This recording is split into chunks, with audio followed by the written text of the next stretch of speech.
Hi, everyone. Welcome to another edition of Virtual Vino. Devin is back, and we will have a special guest, Rick Bellman, who owns Paul's Wine and Spirits in D.C. Paul's has been an institution in D.C. since 1964, and the Bellman family has owned it since 1984. Today, we're going to be sampling 4 more wines. The Hierogram Zinfandel, which received 90 points from Wine Enthusiast magazine and was also rated exceptional by the Dave McIntyre at the Washington Post. We'll also taste the Vircoulon White Bordeaux, the Mas de Sainte Croix Côtes de Rhône, which received 90 points from Wine Advocate, and the Fontella Chianti that received 91 points from James Suckling. Wow, what a lineup we have going on this evening, Alan. Hi, everyone. Thanks for having me back, Alan, as host of Virtual Vino.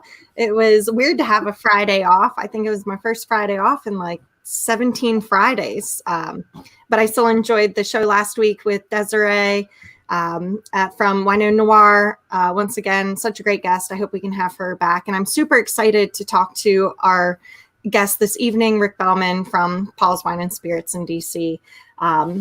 They're not one of my stores that I sell to, but I've heard nothing bad about Paul's in DC. I've only heard great things and how well educated Rick is. So that'll be a super fun opportunity to pick his brain tonight. Now, remember, everyone joining us. Hi, Sabrina. Let us know where you all are commenting from. If you've got the wines chosen for this evening, we posted a bit earlier about where you can find all 4 of these great wines. Remember, they can be located around Maryland and DC. And remember to comment, ask us questions throughout this evening's show. Hi, Barry. Hi, Julie. Hey, Redhead. You're going to have opportunities to win our great prizes from Château Chocolates and a $50 gift card from Firefly Farms later in the show as well. So just remember, ask us questions, comments, especially once Rick comes on, ask him anything. I'm sure he'll have a lot of great insight about what it's been like the past couple months to even own a liquor store for that matter. Remember also, after the video, we do post a poll. So remember to vote for your favorite wine of this evening's Virtual Vino so that you can enter in for a chance to win another 5-pack of Château chocolates. Devin mentioned the Château chocolates and the Firefly Farms, and I definitely want to thank them again. And Rick was telling me earlier that both of those products are available at Paul's Wine and Spirits in DC. So I want to thank them again for their continued support. And Firefly Farms just opened a new location in downtown Baltimore. So if you're in the Baltimore area, definitely check out Firefly Farms. I'd also like to thank all the stores that participated this week by offering the Virtual Vino wine bags and the tasting sheets. And hopefully some of you were able to pick up the bags along with the tasting sheet.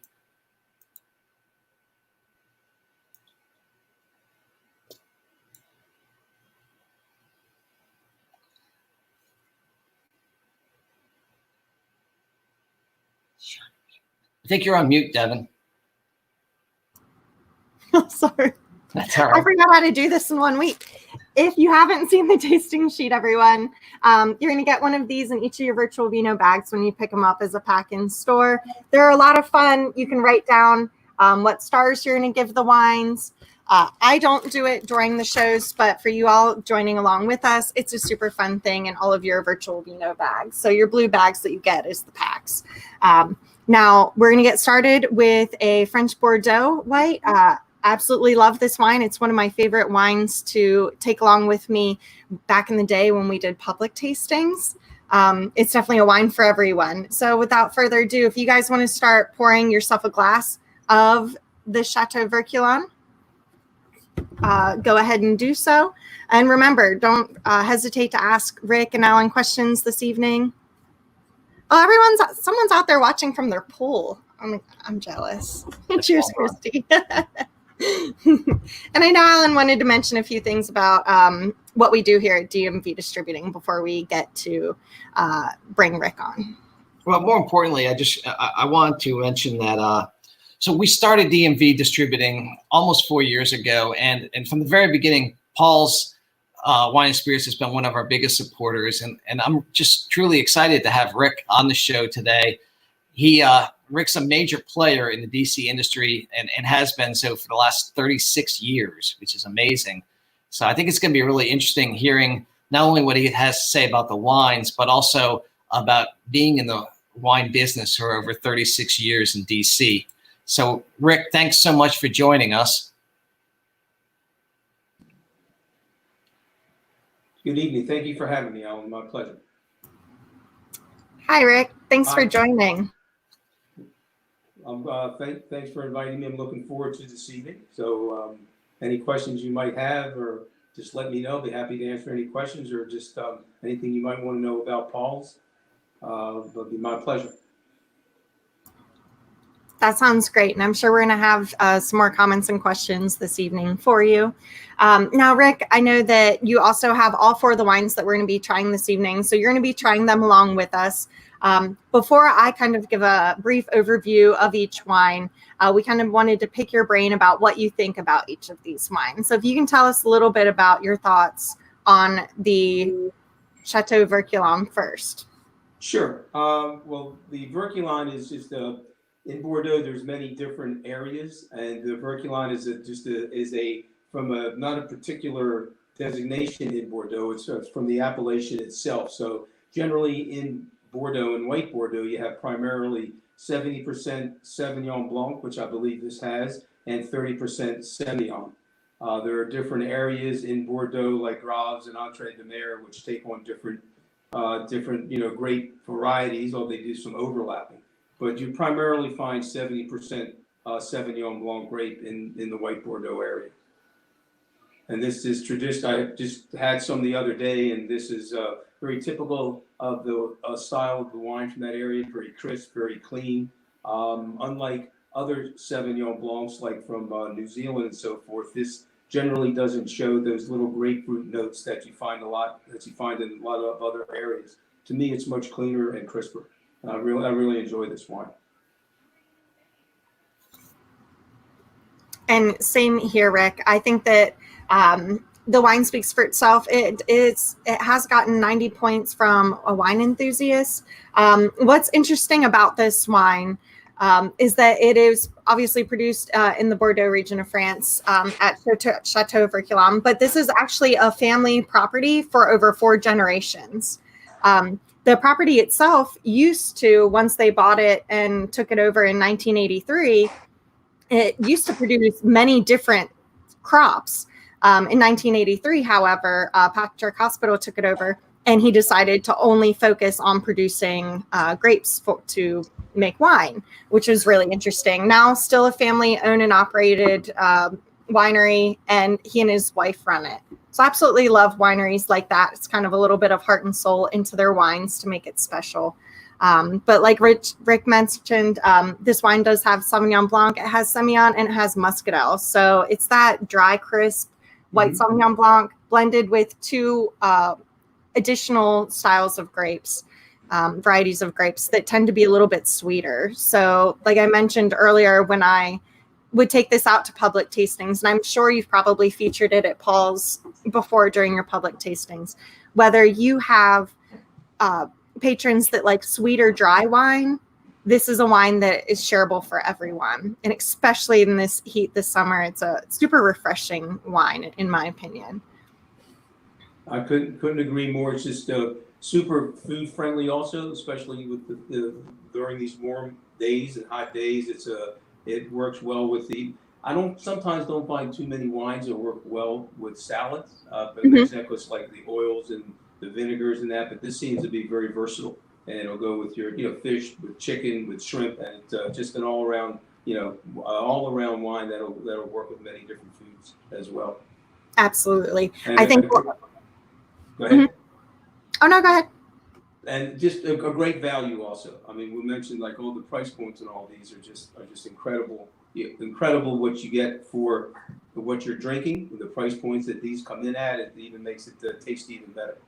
Absolutely. Now, to let everyone know who's watching with us tonight, the average price for the Château Vircoulon is $12.99 in store.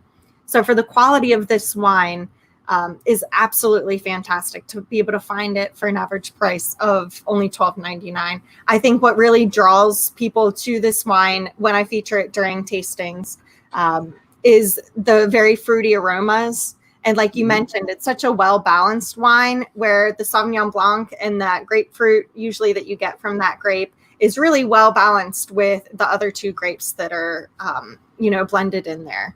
So it's absolutely a super refreshing wine, whether you like sweet or dry. Rick mentioned it's super easy to pair, especially if you like fish, even your Old Bay style seasonings. Everyone loves crabs this time of year, and even your spicier foods. The acidity, that's underlying in this wine is just going to kind of match up with it and make it really drinkable and even make your food taste better, which why not?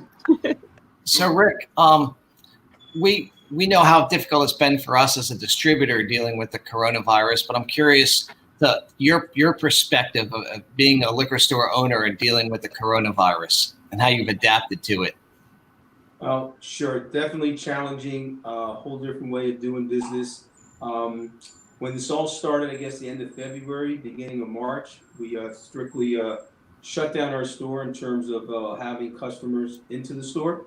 We hadn't had customers in our store March, April, May, June, till around the first week of July, just to be respectful of everybody's concerns. So we were strictly doing curbside service through either phone calls, online orders, and we were offering delivery service. But we had no one in the store till around 3 weeks ago, which made it at times second guessing myself. But as it turns out, I think it's the best thing we could have done. Is just keeping, just not having any customers in the store.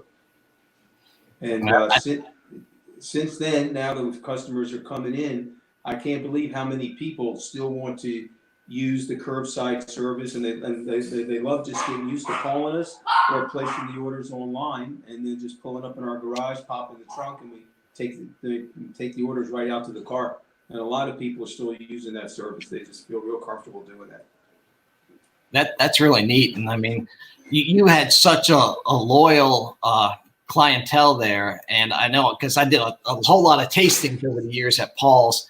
And, when you do a tasting at Paul's, it's unbelievable how many people show up. You've got this loyal following. And Paul's, for those of you not familiar with Paul's, they've got this wonderful back room. So you can get a really large crowd in and have multiple tables tasting wine.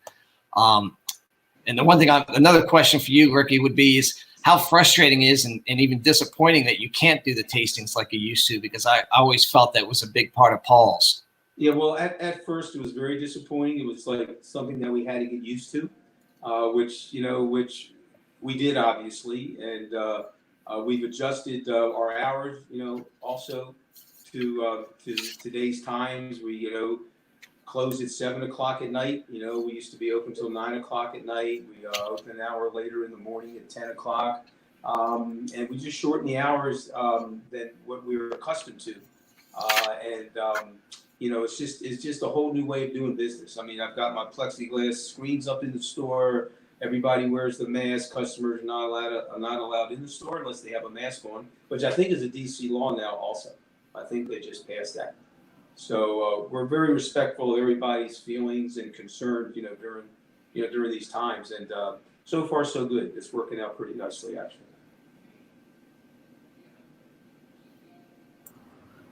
And that's super great to hear. I will definitely have to visit someday in the future once again. Alan, I should have mentioned, every Friday night tastings were a big part of our business. This is my first tasting I've done outside my traditional way in the store Friday night. So couldn't think of a better company to have it with. So this is our first one. Thought I should mention that. Thanks. Thank you, Rick. Yeah. Exactly. I mean, what's better to do on a Friday evening than drink and taste some wine with friends? Absolutely. I'm glad we can at least. Yeah. Exactly. I'm glad that we can at least do that here. For sure. All right, guys. Now we are going to move on to our red wines this evening. Rick, this is one of my favorite reds that we have here at DMV. We're going to pour the Mas de Sainte Croix. Right. If I can figure out which one it is behind me. All right, so we're going to pour that. Everyone, if you have questions about the Vircoulon, feel free to continue asking us questions, post your comments. We're going to move on now and hear what Rick has to say about this. And then once again, I'll also give you a little description as well. Okay, so looking at this, then this is, the Côte de Rhône is in the southern Rhône area, the southern Rhône and northern Rhône.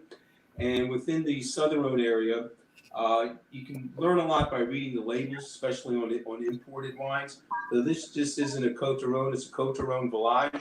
And that has some significance when they put the word village on the label. So there's so many wines that can be produced per hectare under French law. And there's the Côte de Rhône, then they go to the Côte de Rhône Village. And then I think there's 64 different properties, something along there, or 70 different properties that would have the designation of Côte de Rhône Village on them.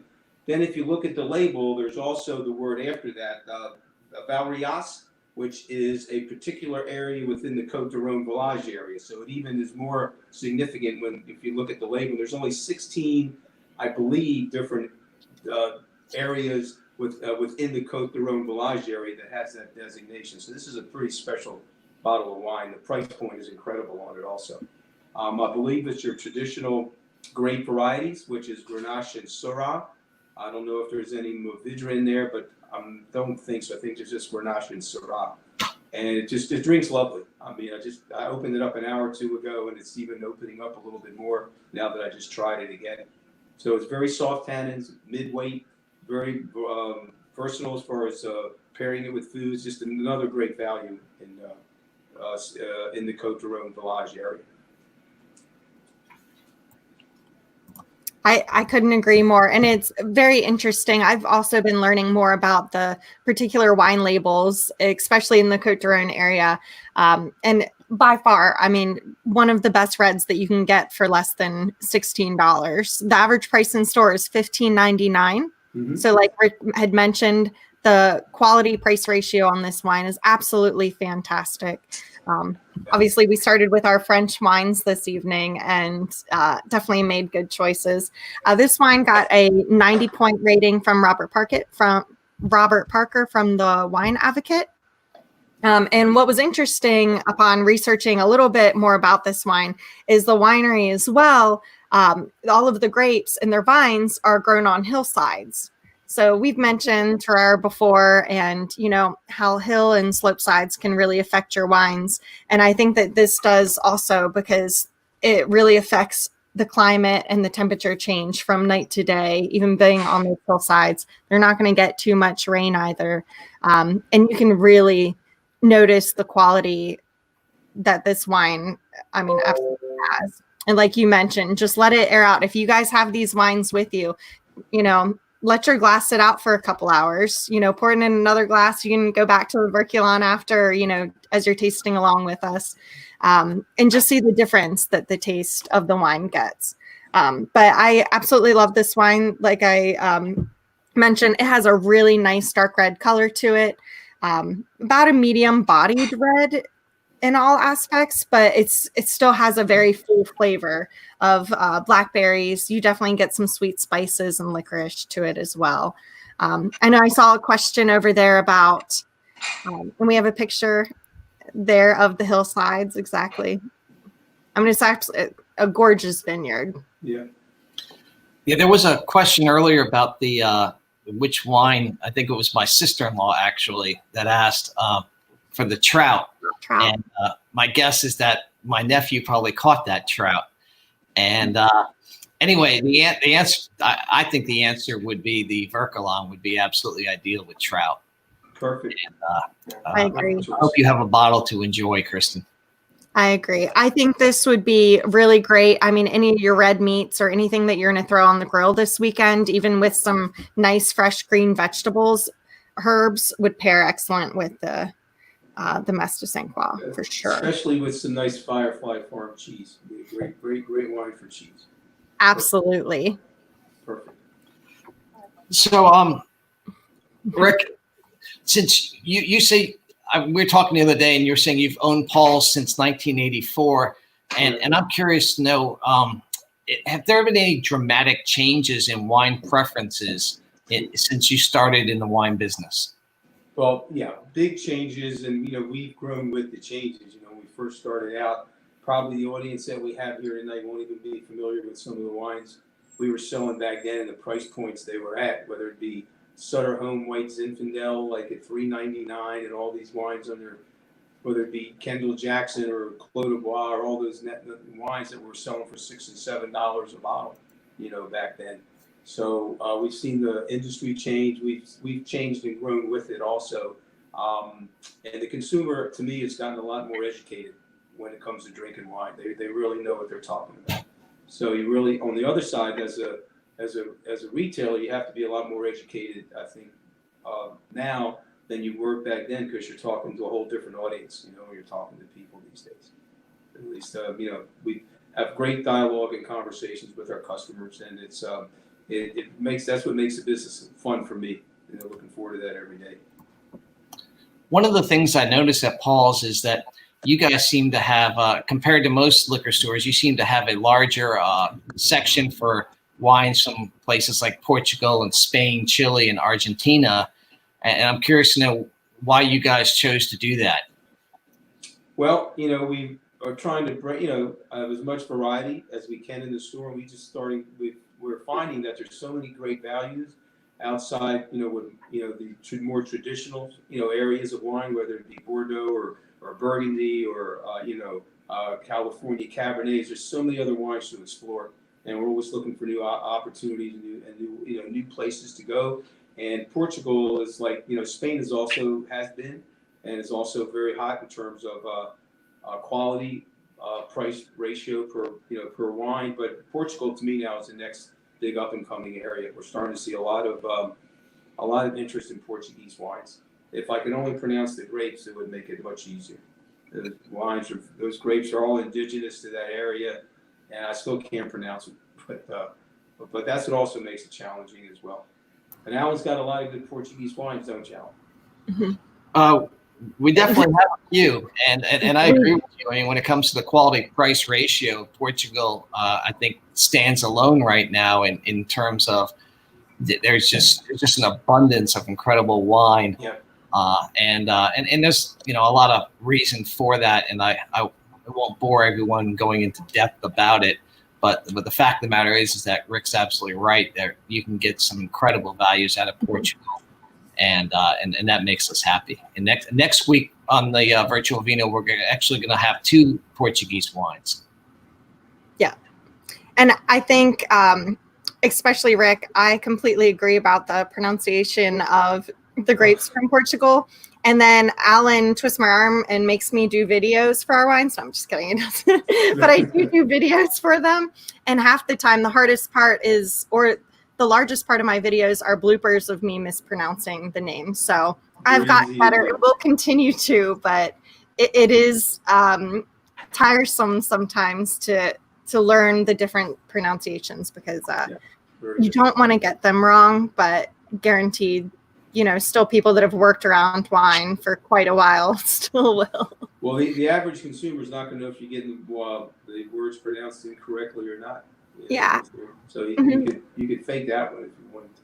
I absolutely. Oh yeah. Oh, believe me, I do sometimes. I mean, and you were mentioning earlier about the consumers themselves are more educated about wine. I think it's also because of one, like our virtual Vino or your in-store wine tastings. I have a lot of people that absolutely love when they come out to wine tastings because they want to learn about it. Yeah. I used to work at huge wine festivals. No one there, you would maybe have 3 people a day that actually cared about what you were saying.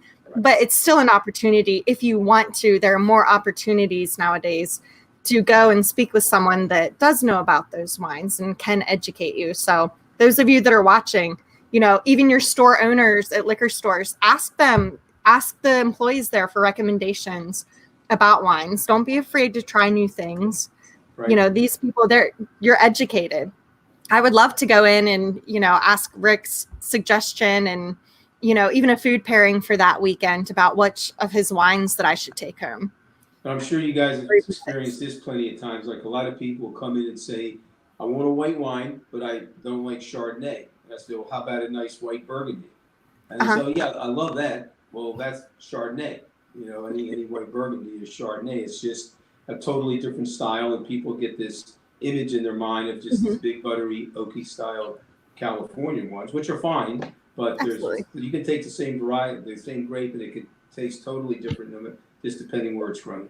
So it's fun talking to customers and getting them to try new wines. It's challenging for us also, and we look forward to doing it all the time.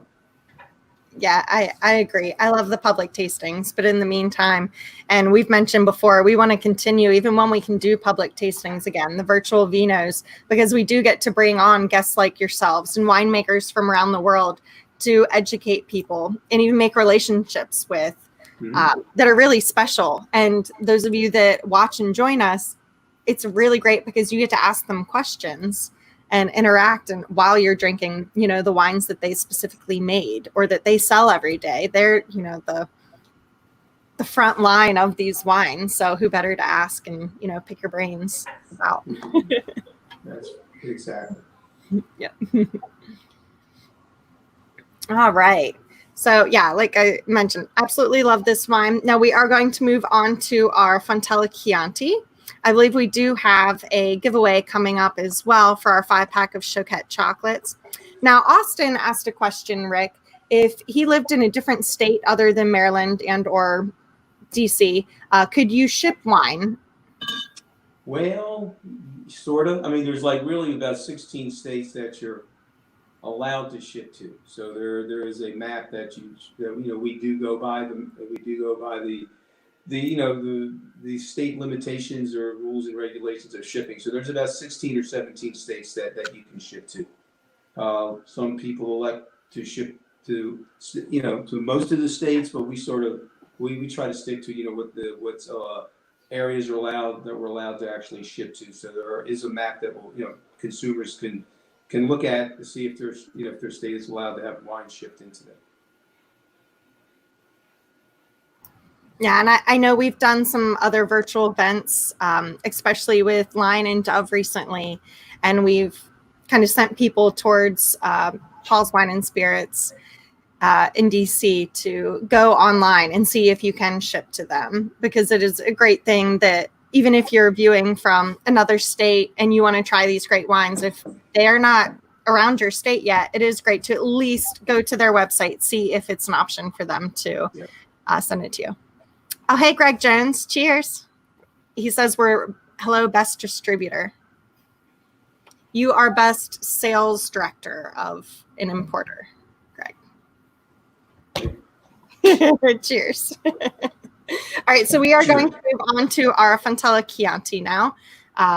Another one of my favorite reds. This was a great lineup this evening. Good pick, Alan. Thank you.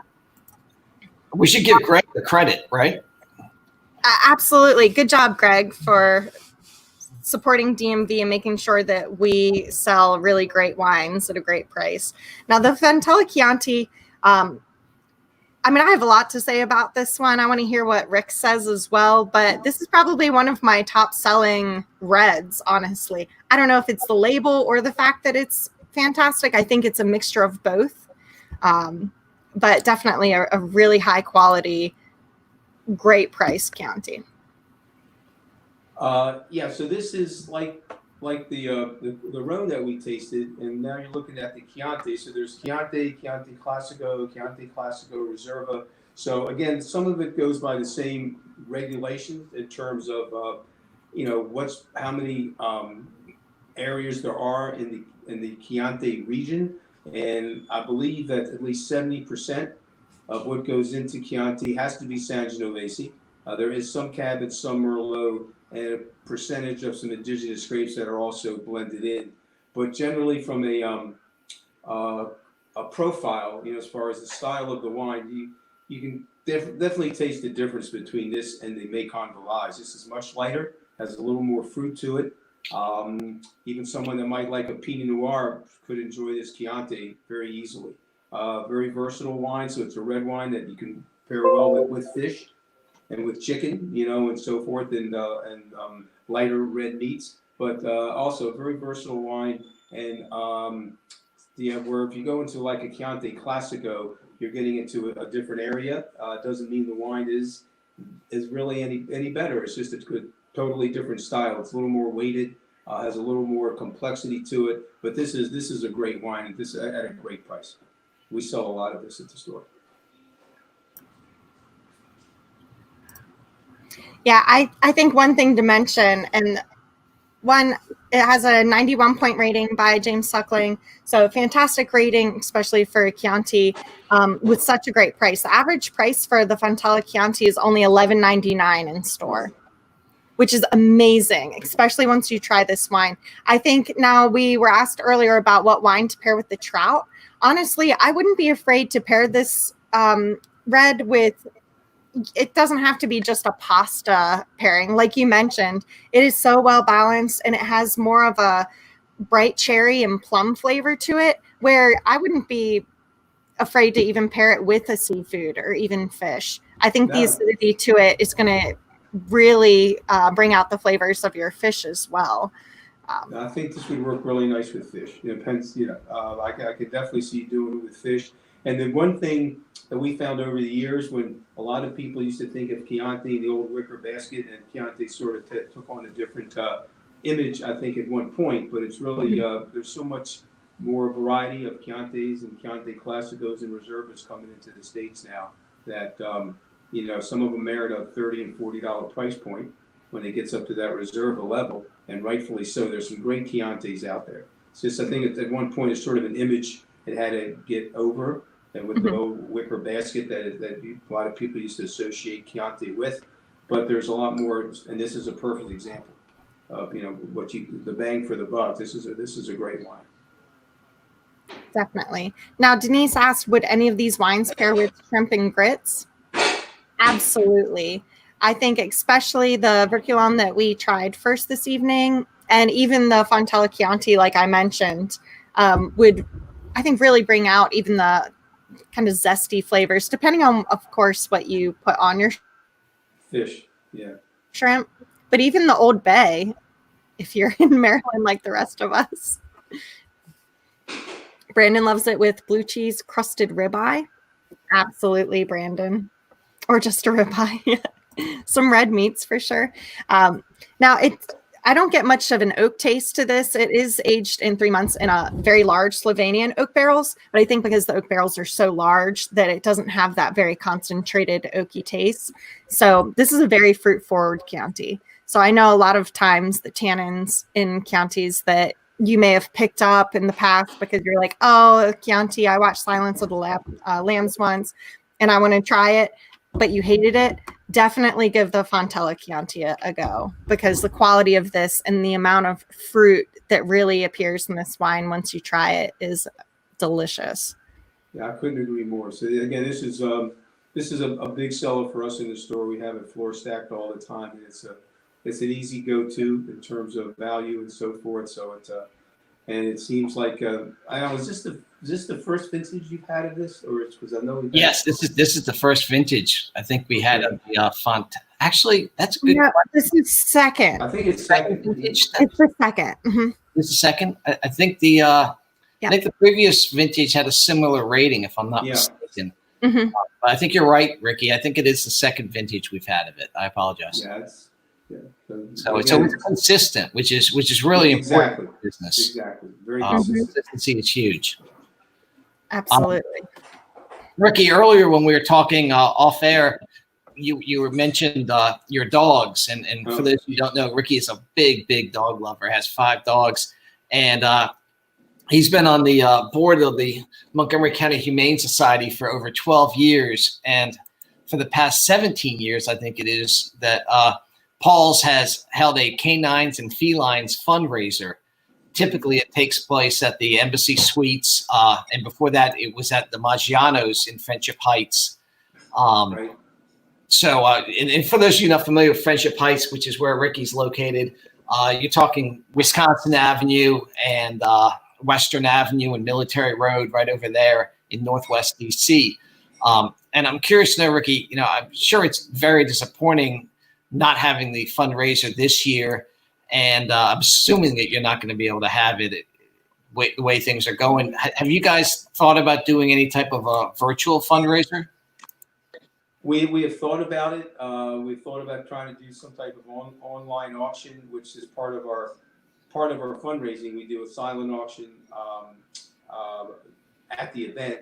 We also have other items that are donated for the event. So we might try to do something virtual, wine tasting, live auction, silent. I'm not quite sure, but we're trying to put something together for this year. This would be our 18th year doing that.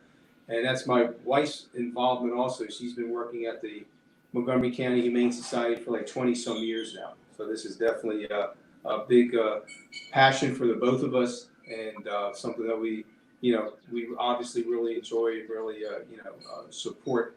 And right now we've got the 5 dogs and 2 cats at the house, which is actually a low count for us.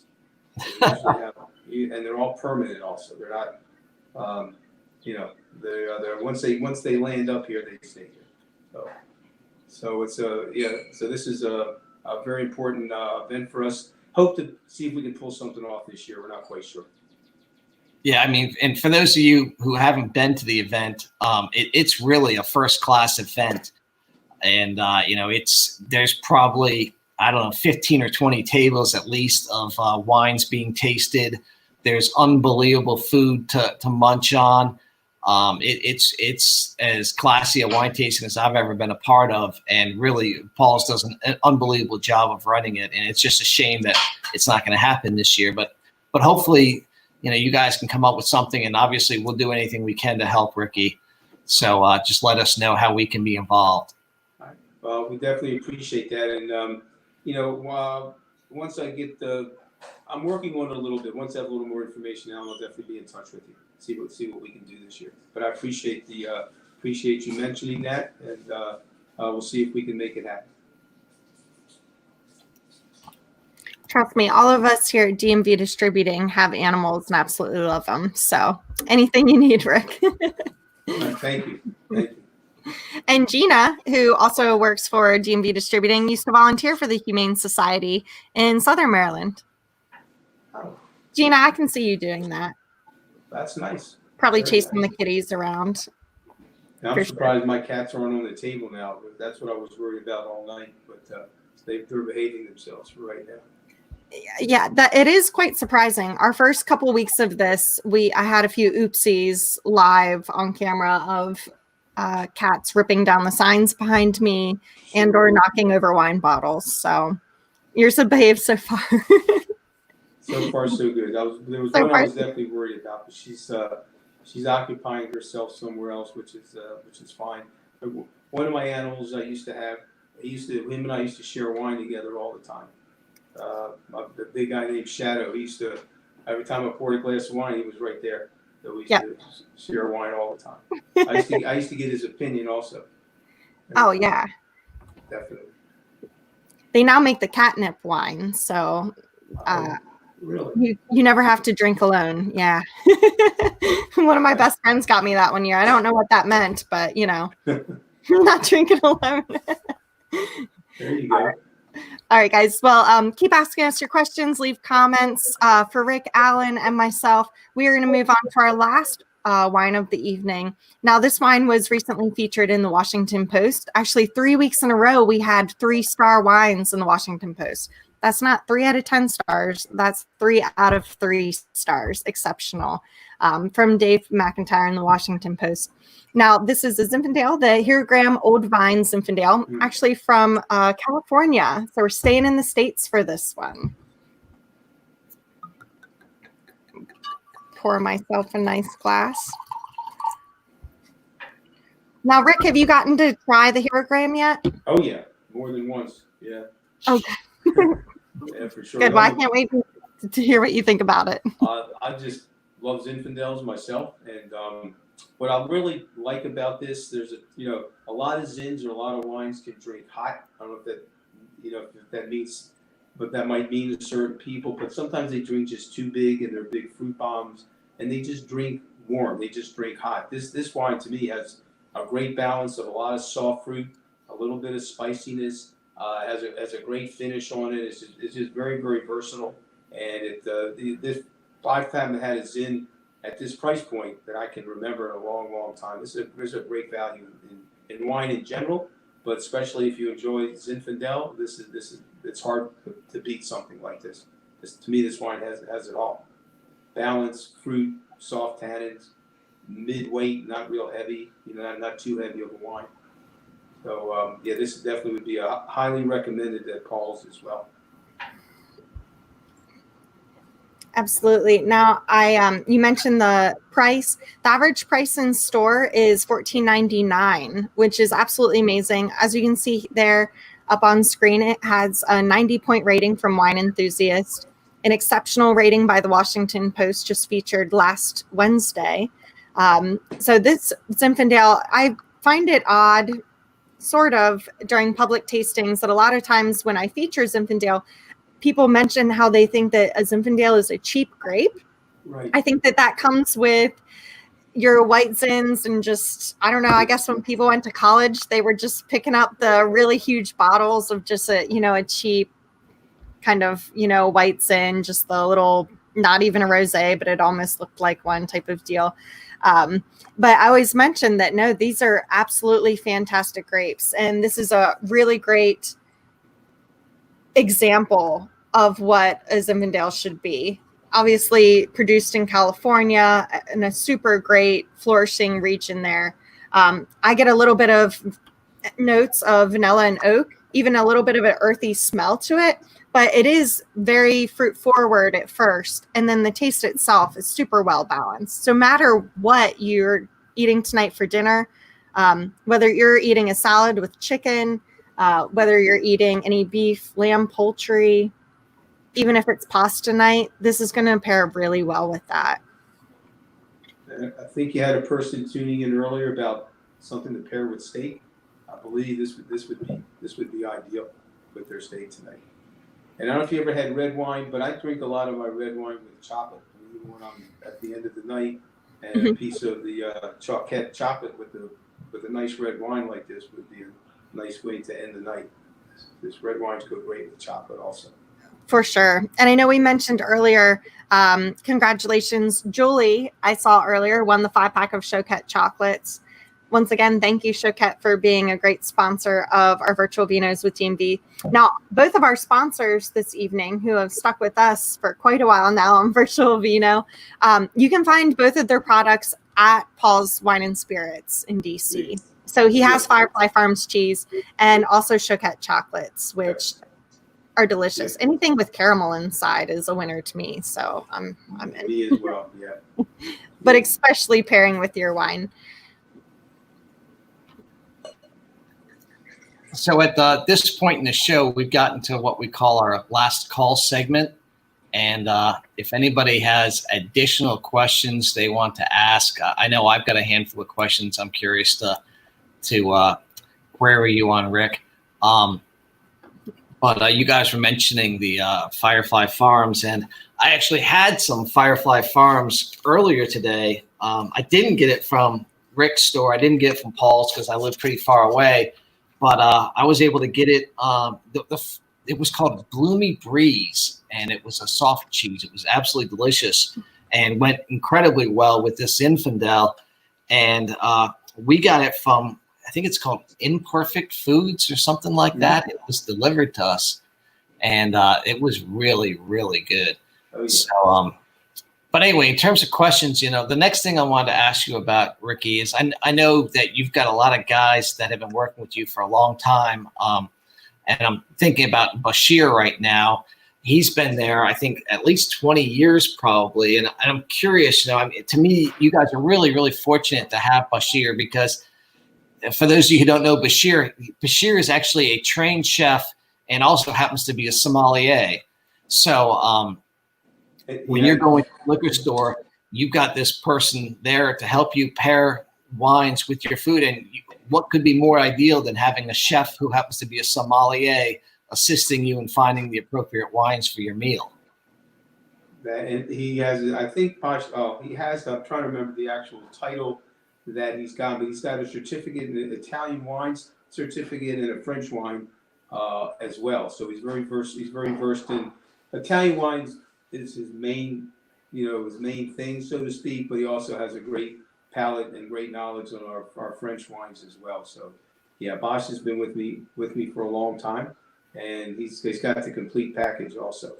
So whether it be food, whether it be wine, pairings, he'd be happy to discuss anything with you. So one of the things I love about having called on Paul's for so many years, and it's always when I visit Paul's, and I don't visit as much as I used to years ago when I was at Paul's 2 days a week back in the day.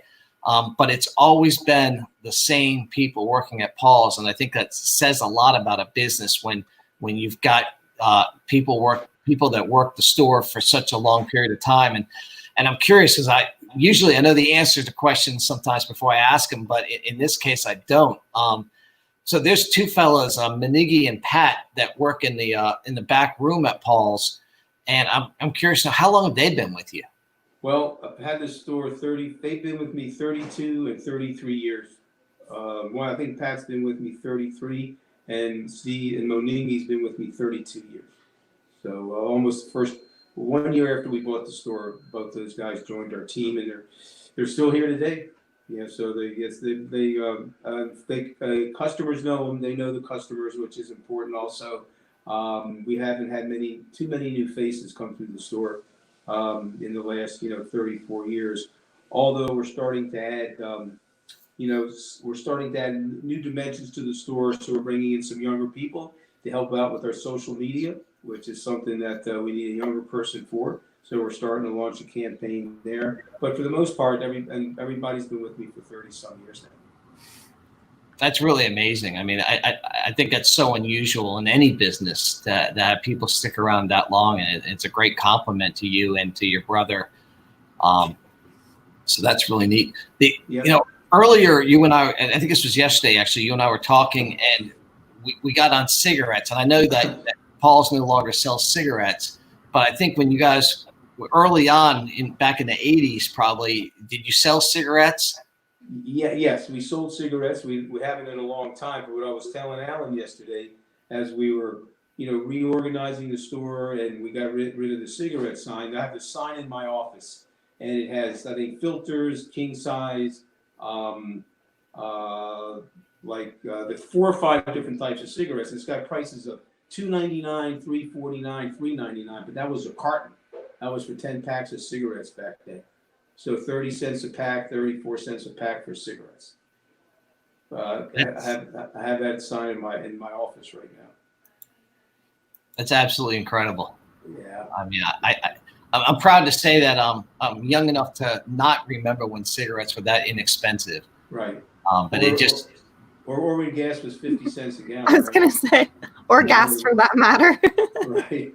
So back then, you could drive anywhere while smoking your cigarettes. Right. You could fill your car up with gas, buy a pack of cigarettes for probably like $6 or $7 back then. Yeah. Now you get 2 gallons of gas for $6. And that's if you're lucky. Yeah. Now, before we get too far away from the Zinfandel, I know that we had a comment there about how Lodi, California, is known as the home of the Zinfandel.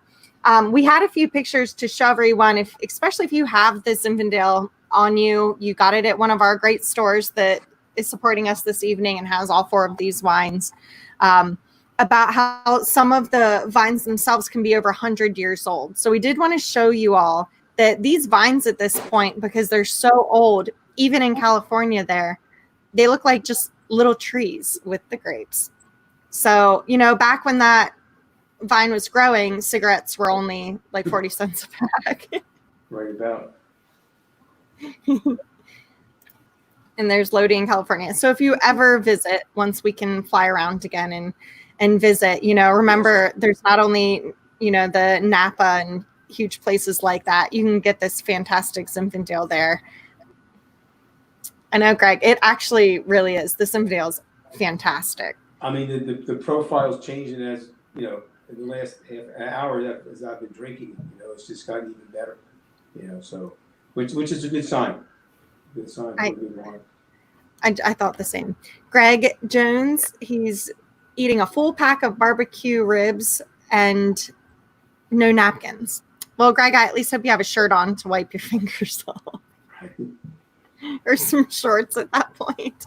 Now, Denise asked, speaking of cheeses, what would pair with these wines? So obviously we did 4 wines this evening. What would you fellas suggest even pairing with the Zinfandel? I know, Alan, you had mentioned your Firefly Farms cheese. Now that's obviously a soft cheese.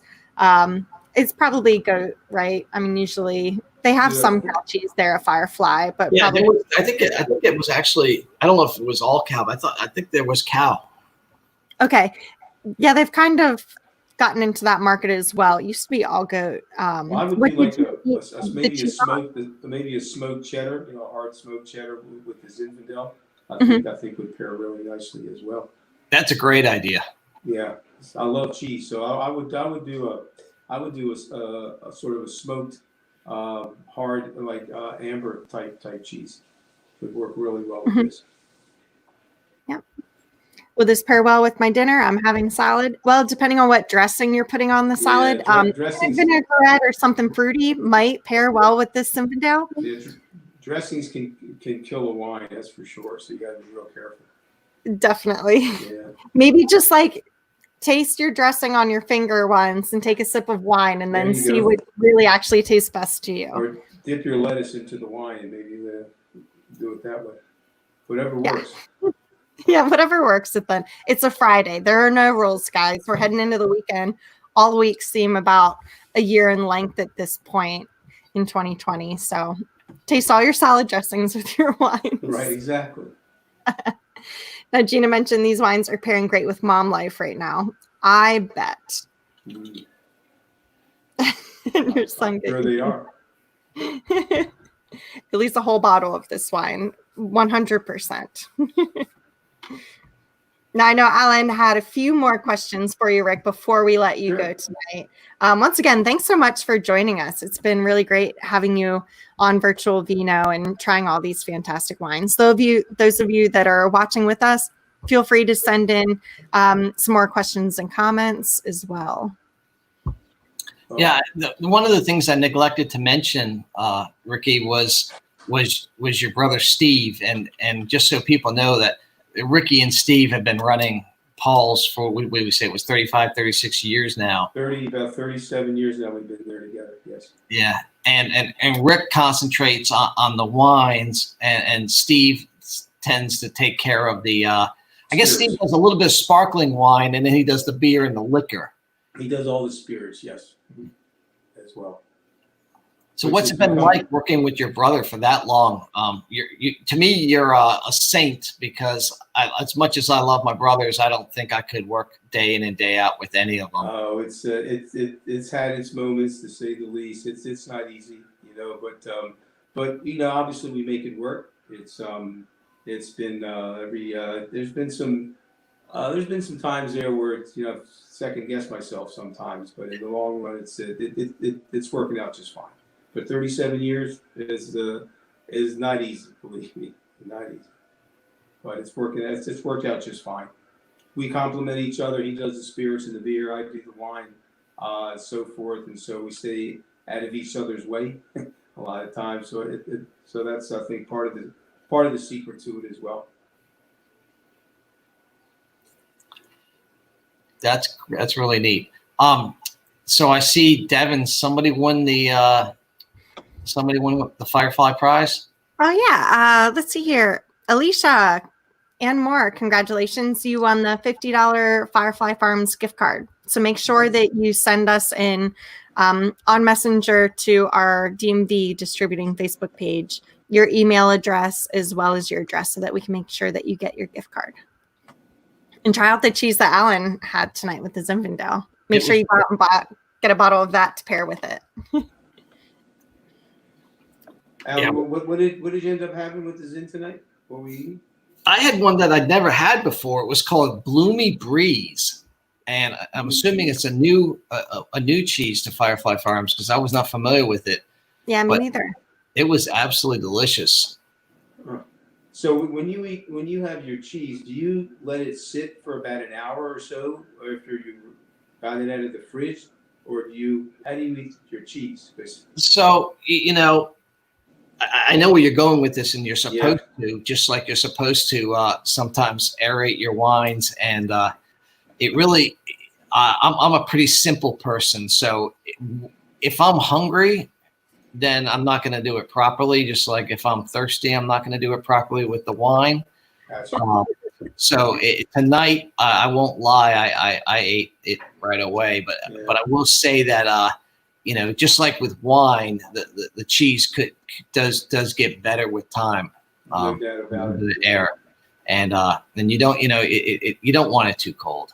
A lot of times I'll call my wife, and like if I'm about a half an hour away from leaving the store, it takes me half an hour to get home. She'll take it out of the fridge and let it, let the cheese just almost try to come to room temperature, for an hour or two, after being refrigerated. I mean, the flavors come out in that just like they do in wine.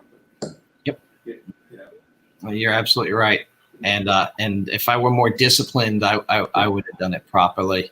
But I was hungry. I won't lie. So. Yeah, it's definitely terrible that they're one of my stores that I get to go to in Accident, Maryland. So I'll take them wine to try, and then I get to try cheese. It's just like the worst day of the week. Trust me, Rick.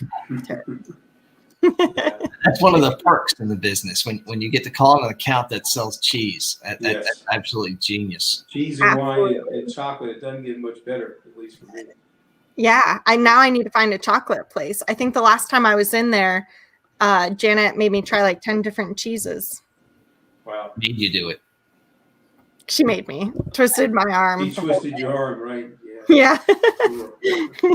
So do they bring samples of different cheeses for you to taste? Do you I guess when you're I deal with 2 or 3 different cheese companies, and they're not around the corner, how far they're like, so I just call them up, and I get what I generally use standard wise. Then I might ask them if there's anything new, and then just go on their recommendations. And I've never visited the places at all. They're just too far from where I live, like 2 or 3 hours. So I just rely on their expertise. Like people come in and ask for our advice, I just ask them for theirs. It's working out just fine. And I think it's really cool that you carry their cheeses, and fortunate that you came across Firefly Farms, because they really do have an incredible product. Greg, we are not going there. So just because Greg mentioned that, I feel like before we ruin a really, really wonderful night,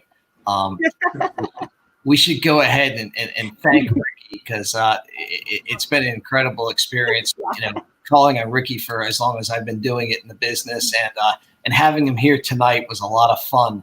I think that I think everyone learned a lot, and I really appreciate you taking the time, Ricky, to come on and do this with us.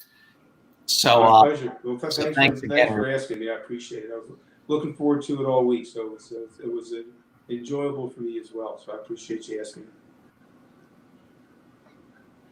Yeah, definitely. Thanks, Rick. It was great to meet you and have you on Virtual Vino. Those of you that enjoyed tonight's Virtual Vino, definitely go to DC, support Paul's Wine and Spirits. Remember, they do have a website. So even if you don't live in Maryland and or DC, visit their website. It is very user-friendly. I've used it a couple of times already to check out a few things and order some vino. If they can legally send to your state, they will. Yep. So support them, support Rick and his brother. These great siblings that can actually make it work, working together every day. Rick, we hope you the best during the rest of 2020 and beyond. Hopefully we can visit for a public tasting soon. And thanks so much again for joining us. My pleasure. Thanks for having me. Thank you. Cheers. Cheers. Cheers, Rick. Cheers, Alan.